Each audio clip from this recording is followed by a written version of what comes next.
We're going to rent a motorbike ngayon. Hindi daw kasi pwedeng pumunta yung taxi sa Katkat Village. Yun, mali pagkakaintindi namin yung driver na kinontak namin na non-speaking siya ng English. So, pagkakaintindi namin, hatid niya kami sa rent ng motorbike. Yung pala, meron siyang motorbike. Pero ang bait kasi yung siningil niya sa amin. Simula dun sa hotel o punta rito sa bahay niya. 30 lang. Siya pala magdadrive ng motorbike pala. Ihatid niya kami sa Katkat Village. Kala namin mag-rent kami. So okay lang kasi madulas daw ngayon eh. Umulan kasi sa Katkat Village. Ito na, yung motorbike na siya. Let's go! Let's go! Okay, tatlo kami. Let's go! Habal-habal! Na-experience na ng habal-habal sa Torya. Ito na, inano natin yung sleepers natin. Lock natin. Hindi nakalock yung mga chickens natin. So, chinesa ba? Ito na, sige.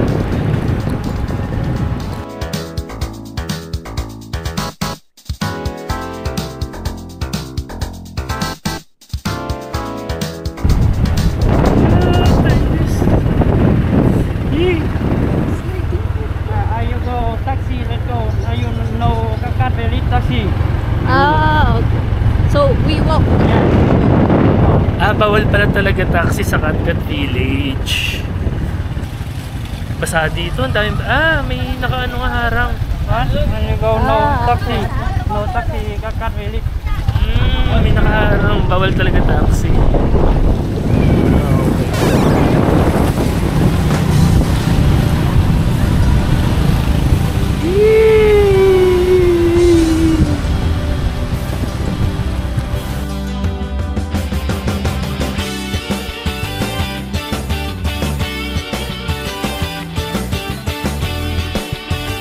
We're here now at Katkat Village.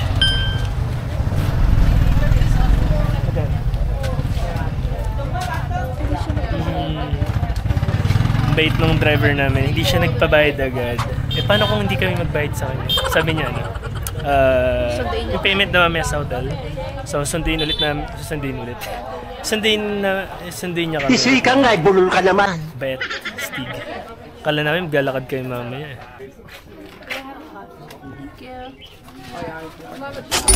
Katkat Village.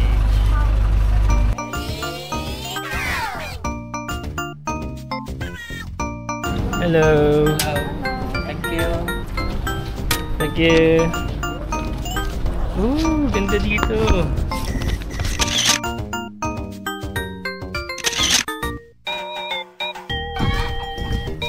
Do you want to go inside tree house and penthouse and no one person?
So, dito sa Katkat Village, konti lang yung tao.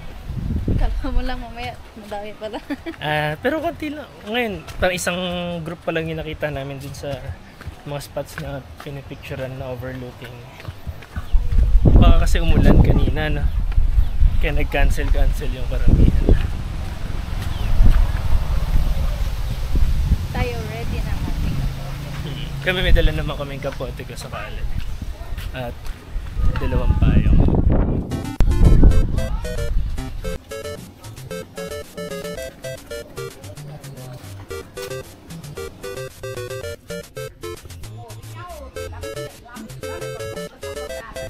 Malig sila sa mga drive.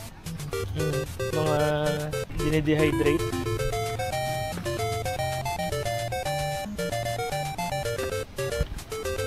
Pati nga yung mga meat nila dehydrated.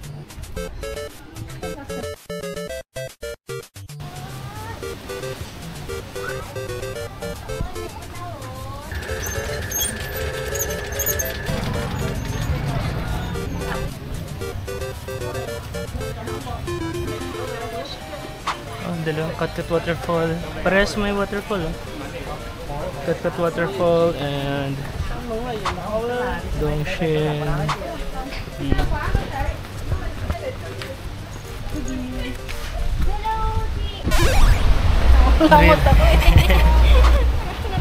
Naririnig ko yung sound ng waterfalls pero di pa namin nakikita. Ayun na pala, sa harapan na. Dalawa yung waterfalls dito. Làm vừa nãy cái chỗ mà mình dừng có cô quý đó.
Ganda ng waterfalls dito pero kasi masyadong mabato kaya hindi siguro pwedeng maligo-ligo. Pero ang daming falls. Meron dito, meron pa sa mga nauna doon. Tapos merong mga horseback riding doon pero yung horses, di ko alam kung saan pupunta, tubig to. Ayun.